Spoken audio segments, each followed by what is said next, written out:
I want to talk quickly because we're going to get to XXL here in a second. I want to talk quickly about your guy Drake. You've been a Drake stan since we started the podcast. I'm not a stan of anyone. Don't call me a stan. It's a negative connotation around here. Unless you're watching our videos, BTS stans, Robert Pattinson stans, we're stans of you. I've come around on Drake. More Life, I think, was a turning point for me just in terms of giving him credit for trying something else. Trying something new. Is what you're saying? Nah, I mean, I think overall with Drake, I've come to enjoy more of his music. I still find his softness, and I go back and forth on the softness because I know you'd say, well, you're a Vampire Weekend fan. Yeah, they're a band that's made to be soft. They don't pretend to be anything but soft. If I know I'm gonna eat some oatmeal, I'll eat that oatmeal happily. If I think I'm biting into an apple and it tastes like oatmeal, that's where I'm not enjoying it. And Drake is like biting into a mushy apple sometimes, and that's why I don't like him. This is my metaphor for the day. But he recently has been caught up in a bit of a controversy about being a culture vulture. Mm-hmm. By who's been calling him this, Dave? And what exactly is a culture vulture?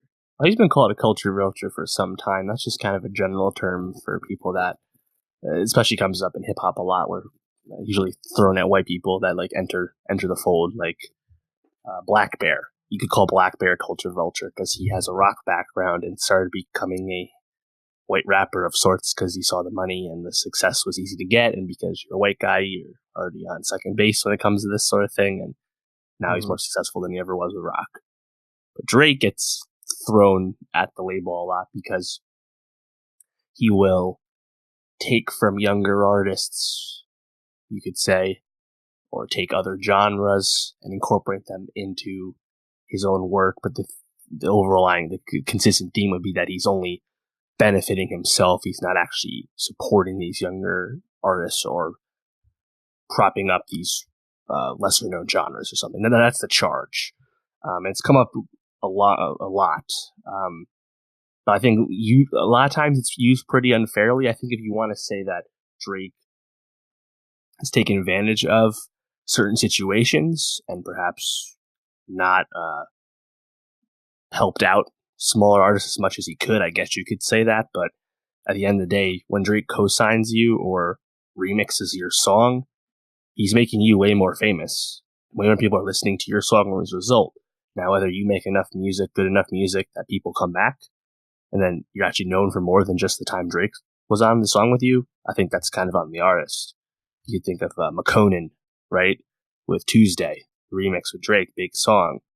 Even signs McConan to OVO, yet McConan really fizzles out, and people are like, oh, well, Drake just, chewed up and spit out McConan, and now he's off the label, never to be heard from again. And yeah, he's heard from now, but that's kind of the genesis, or Party Next Door. A really lame milquetoast R&B artist whenever he makes music, in my opinion, yet he did make a reference track for Work, the Rihanna Drake song, and apparently he writes for Drake, and there's the charges of the OVO boot camp. Majid Jordan's talked about that a little bit, where there's people just write and get the writing for Drake. And he's always crediting people, like the whole thing with Quentin Miller making reference tracks. Quentin Miller was credited on the songs that Meek initially blew up about, right? But I think that's like one part of it, Drake taking from other people. I think actually really the first moment of this was way back in Take Care. You remember Crew Love featuring The Weeknd on Take Care. Pretty solid song. They performed it live since then, but that was actually a Weeknd song that Drake just kind of took and used. And there was initial friction. The result of that, once Weeknd got bigger, they've since reconciled. But that's like part of it. And the other part, which I think you're probably even more familiar with, is when Drake went through his Afrobeat dancehall phase. We remember, when he made Hotline Bling, not crediting Dram for Cha Cha, which basically laid the blueprint for that, right? Or Afrobeat. Yes, you featured Wizkid on One Dance, but all the people that were working hard to reestablish that genre didn't really get the benefit from that, did they? And One Dance is one of the best Drake hits and great song. Along those lines, like You Love Passion Fruit off More Life, arguably one of, if not the best song on that playlist, that album. But we remember Drake using that Caribbean patois, right? Fake Jamaican accent. I don't really know if there's a reason for that. Some people don't have a problem with it. Some people do. I don't know. So you're saying stealing even a cadence or using I don't know, a way of speaking or talking accent can be culture vulturing as well. Well, I think for Drake, it's kind of all mixed in together. Because again, this reason this came up, the reason we're talking about it is because Wiley, one of the long-standing grime OGs over in the UK, called Drake a culture vulture when he popped up at Lasky's show. Lasky's this up-and-coming UK artist, and Drake, as we know, has always shown love for UK artists. Starting with More Life, there's 2 gigs features. There's a Skepta feature on there. He's popped up at Skepta shows. His Instagram of Party Here by Octavian really gave Octavian a nice big boost. And I think Drake, people are like, oh, he's a culture vulture. He's always popping in on the young hot artist to take what he wants. And look alive with Block Boy JB. Drake just takes Block Boy's flow and uses the beat and we're having a Block Boy. It's like, well, Block Boy JB got really fucking famous because of Drake, right? That song was number 3. We haven't heard any good Block Boy songs since then. That's not Drake's fault, is it? As for grime and UK trap, Drake has legitimately made those genres bigger in the West. A guy like Lasky, who he pops up at the show a month ago or whatever it was, is getting 0 Western attention, is not on any Western music sites, not getting talked about even on the internet really at all over here. Drake is doing him a solid by showing love, and according to Drake says it's all genuine. So I think to call him a culture vulture, I think you have to call out to certain instances. Like a lot of the stuff that he used to do with his label, whether it still runs that way, that was shady. But just because he's showing love to some young artist, just showing up at the show, it's not like he did the remix, But on the other hand, like Versace remix was the true coming out party for Migos. Yes, Migos probably gets really famous without Drake, but he still helped them and sped it up. So I think it's just people kind of hating, to be honest. There's things you can critique Drake of legitimately, but just to call him a culture vulture and just say it, be done with it, I think you're just losing all the nuance in the context, in my opinion.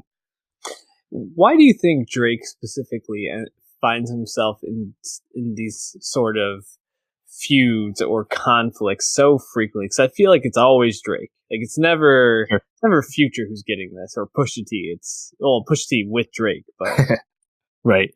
Yeah. Yeah. Good question. I think part of it's just the way he moves, right? Like he's on social media, he's out in public, he's a celebrity, he's a mega star, right? He's really involved in the culture. And he's so famous that people pay attention to everything he does, so he really can't help it, honestly. But like his sports team curse, right? Like something that's really hilarious and doesn't seem to end. Like I feel like people just kind of throw that in. It's like, oh, Drake has this bad juju, man. He kills all the sports teams he roots for. He chews up all these young artists. That's who Drake is, man. You gotta be careful with Drake. They ain't wrong. I agree with a lot of what you're saying. I think he's a little bit more of a cultural than I think you do, only because I think he does tend to, at least from the definition you're giving, he does tend to incorporate flows and ways of talking, speech patterns, I think, into his music that aren't necessarily original all the time. Although I don't think that in and of itself is an unoriginal concept for music in general, but hip hop, I think specifically, people will bite flows all the time. People will be stealing, beats or making songs that sound very close to other songs. I mean, Billy Ray Cyrus culture vultured Lil Nas X, certainly in a sense. Yeah, and I mean, it's just kind of part of the game at some point. So it's kind of like, at what point does this become egregious where someone needs to be called out for it? Right, and I think he's an opportunist when it comes to his career, sure. Mm-hmm. But like, on the other hand, when he has Big Frida on Nice for What, you're putting a big spotlight on a genre that hasn't been very mainstream. True. On the other hand, as you're saying, when you Bite XXXTentacion's Look at Me flow on KMT off More Life, it stands out. And you're also supposed to be Drake, so you don't need to take the flow from the 19-year-old kid in jail at the time, you know? Right. So, again, I think it case by case for me with Drake, and he's certainly an opportunist. And like stuff like Hotline Bling, shady. Obviously, he never credited Dram at all, which I think is fucked up. But other stuff, like when he supports younger artists, I don't think that's an issue. But it'll probably come up again because, as you mentioned, Drake's always in the news for stuff like this, whether it's legitimate or not. Always in the news for stuff like this. Leave your thoughts. If you think Drake is a culture vulture or not below. We'd like to get into these sort of discussions with our fans, especially around these sort of topics.